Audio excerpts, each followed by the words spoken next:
Not everybody knows this about me, but I actually started my career illegally in the back room of a diner.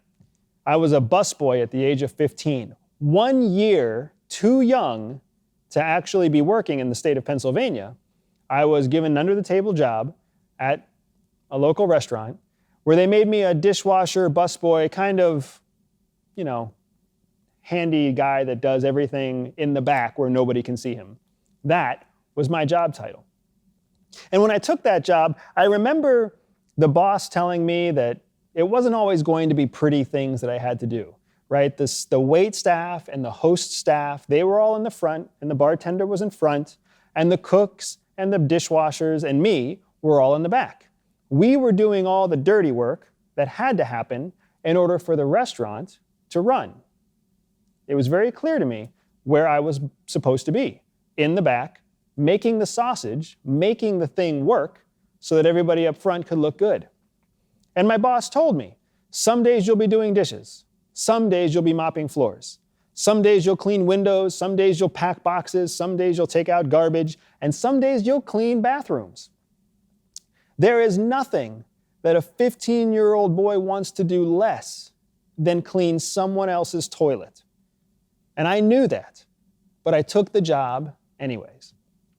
And so my career started illegally in the back of some diner. Now, I went on to go through that diner, and the diner was fantastic for me in one very important way, because there happened to be a congressman for the state of Pennsylvania who ate at that diner. And when I was 18, 3 years later, that congressperson gave me an appointment to the U.S. Air Force Academy and sent me on my way. So behind every toilet might be a congressperson who can change your life. That was the lesson for me, at least. Now, where I ended up was with the agency. And working for CIA, I learned that we all have to adapt to meet whatever uncomfortable, whatever challenge, whatever dirty job we have to meet. Now, the agency works at the behest of the president. As a little bit of context here, you need to understand that the intelligence agencies of the United States actually fall under the executive wing for the most part. And under that executive, we are funded and serve at the pleasure of the president. Now, the president changes, sometimes every 4 years, sometimes every 8 years, but the president changes. And the president changes because the voting base of the United States votes a new president into office. So if the intelligence services all serve at the behest of the president, and the president serves at the behest of the people, then really, the intelligence services all serve the people. Now, what that means for an intelligence officer, a professional intelligence officer, is that the funding for various types of operations changes on a regular basis. It changes because policymakers' needs and interests change. Is the focus on terrorism today, or is the focus on the war on drugs? Is the focus in Africa or in Europe? Are we worried about the Chinese or the North Koreans? Every time policymaker interests change, every time the president's interests change, the funding changes at CIA, and every CIA officer has to adapt to the change so that they can continue pursuing whatever operation they're trying to pursue. It's not that different from the Marine Corps, where every person is a rifleman first. Yes, you might be a medic. Yes, you might be an administrative officer, but you are all riflemen first. It's the same way at the agency. We are all intelligence officers first, and then we're translators, or we're field officers, or we're technical officers. Everybody starts from a common ground of intelligence work, intelligence operations. That change in funding means that the actual people executing the operations have to change along with it. So today, you might be pursuing a terrorist in Syria. And then tomorrow, the funding changes, and you're taken off that job, and now you're pursuing a Russian in Europe. You have to be able to adapt to the change. You have to adapt the operation. You have to adapt to the funding. You have to adapt yourself, your cover identity. You have to adapt everything about how you're pursuing the case so that you can meet the next objective head on. And that evolution is not easy. Being a career counterterrorism person and then being pulled into the world of counterintelligence is not easy. Being a career analyst and then being pulled into the world of counterdrugs is not easy.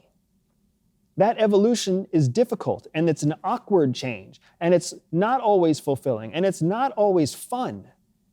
It's like cleaning the toilets in a diner. But we have to do it. We have to do it because that's what the American people need. That's what the American people have to have in order to keep America safe. We have to adapt. We have to adopt. I'm sure every one of you can think on some time in your life where you've come into one of those people who doesn't like to change. We see it all the time. I see it constantly in the commercial world now. A new technology comes out and a company wants to adopt that technology. A new client comes on board. A new service is offered. And there's always people who buck against that change, people who complain, people who resist. There are even people who become obstacles in the way of progress for the company. And they justify it and they rationalize it in any way they see fit. They say that they don't have to change. They say that they don't want to change. They say that the change is only temporary. It's a pendulum swinging back and forth. They don't have to change. All they're doing is fighting evolution, refusing to adapt. And that's okay. What I want to highlight is that you can't change people who don't evolve. There will always be those who remain behind. But if you evolve faster, if you can adapt faster, then you will supersede those people. You will advance ahead of them. You will find yourself on the leading edge of whatever company or whatever business or whatever objective you are trying to pursue. So it is in the world of espionage, so it is in the world of commercial business. Adapt to meet the challenge, and you will move forward. When I recently launched Everyday Espionage, I started it as a lecture. And I was giving the lecture at a local nonprofit, and over the course of 8 weeks, I gave 8 different topics. And on the second topic, the second time I presented Everyday Espionage, I had a group of women attend. 4 ladies, all friends, who had all come to my first one and all had a good time, and they had all talked to me, and they were all very happy. And in that second presentation, I challenged the audience to actively participate in a challenge. Where the first lecture was just a lecture, the second lecture that I gave was an actual exercise. And as soon as I introduced that exercise, about 15 minutes into my lecture, 3 of those 4 women got up and left. I was beside myself. I didn't know what to do. They had left. They had just stood up and walked out. One of them remained. So I walked up to her and I said, "What happened? What's going on? Where did your friends go?"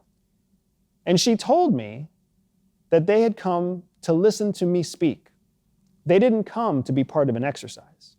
So even though they had paid the ticket price, even though they had come in, even though they had been friendly and nice and enjoyed the topic, they were not interested in participating in a challenge. So they left. And a few minutes after the first 3 left, the last lady left as well, and all 4 ladies departed, leaving me with an empty table in my lecture. When I reflect on that, I realize that there's 2 ways I could take that. The first way I can take that is I can say that they did something wrong, that they were stagnant, that they were unwilling to adapt, they were unwilling to evolve to meet the benefit of what I was trying to teach them. Or I can evolve myself, and I can recognize that the message I'm trying to share, maybe it has multiple avenues. Maybe there are people who just want to listen, who don't want to be challenged, who don't want to participate in exercises. But I need to remember that only 4 people walked out. Everybody else stayed. which tells me that there is an active audience out there that wants to be challenged. There is a group of people out there who don't just want spy stories and stories that they can share with their friends. There are people who want knowledge, people who want to learn, who want to be challenged to think a different way.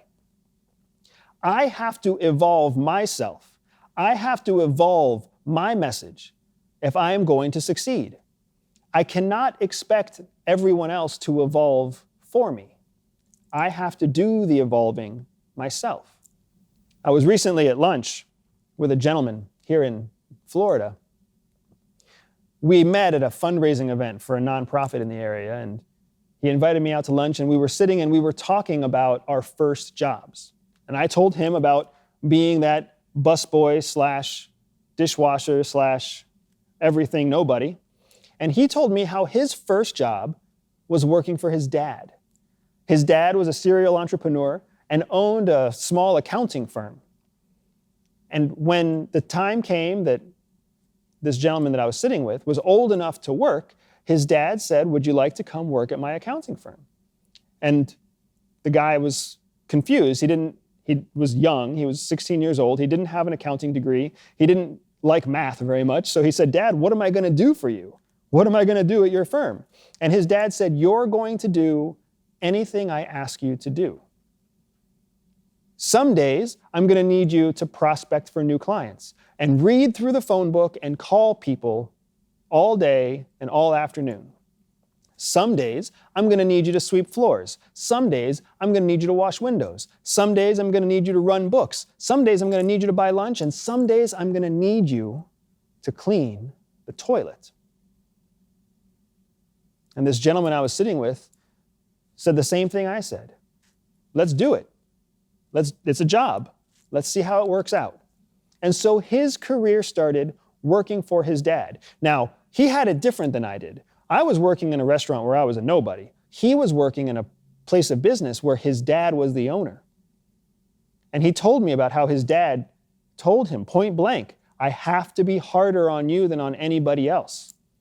And you have to adapt to what I throw at you, or else you're going to believe that I don't love you, that I don't respect you, that I don't like you."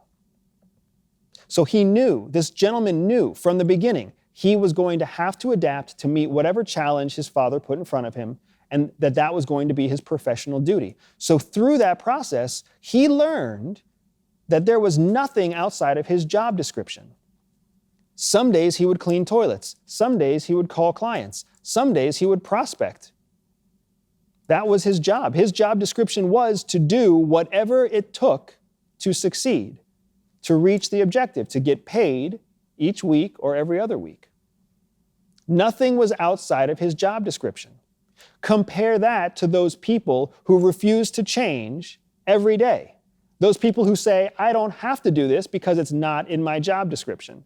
It is not my job. I don't have to do that." The people who avoid emails, the people who avoid phone calls, the people who don't return phone calls. Those are the people saying, "This is not in my job description." While successful people are saying, "There is nothing outside of my job description." Every successful person seems to start by cleaning someone else's toilet. And that's how they keep perspective their entire life.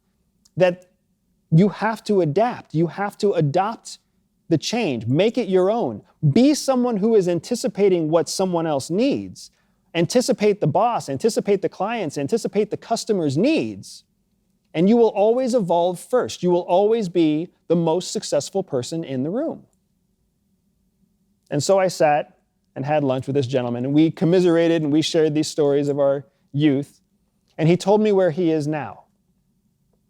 After a long career with Verizon, he was laid off in 2014 at a time when most of the economy was recovering. But he himself was laid off as part of a disastrous buyout from Frontier. He had just bought a home, he had just closed on a divorce, and then he lost his job. And I looked at him as he told me this story, and I asked him, "How did that feel? You're responsible for a home. You just lost half of your net worth in a divorce. and now you lost a job. Were you panicked? Were you scared? Did you doubt yourself? How did it feel? And he looked at me and he told me he wasn't afraid at all. He knew he would get a job because there was nothing outside of his job description.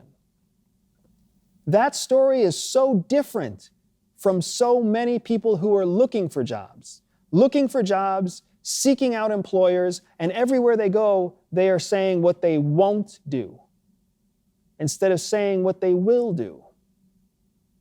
This man said, I will do whatever it takes. And that attitude got him a new job with an international startup in 2014 that now in 2018 is doing phenomenally well. He's got a staff of 40 people underneath him. He is a lead contributor to an international nonprofit organization. The man was fascinating to listen to, and to sit across the table from him, you would never know it, because he's just as humble and just as friendly and just as kind as he was when he was 15 years old, running errands for his dad in his accounting shop. That's the kind of person I want to see change the world. That's the kind of person I want to follow. That's the kind of person I want to be. I want to evolve with whatever new challenge faces me. I don't want to be the person saying what I won't do or what I can't do. I want to be the kind of person that says there is nothing I won't try. My time at the agency helped me to understand the importance of adapting, the importance of being open-minded and taking on whatever new challenge and owning it myself. But it wasn't until I left the agency that I realized that here, in the real world, in the everyday world, there are thousands of people who refuse to adapt, who refuse to evolve. And the fastest way that you can get ahead of any one of them is to be the first one to adapt to the challenge. That is everyday espionage.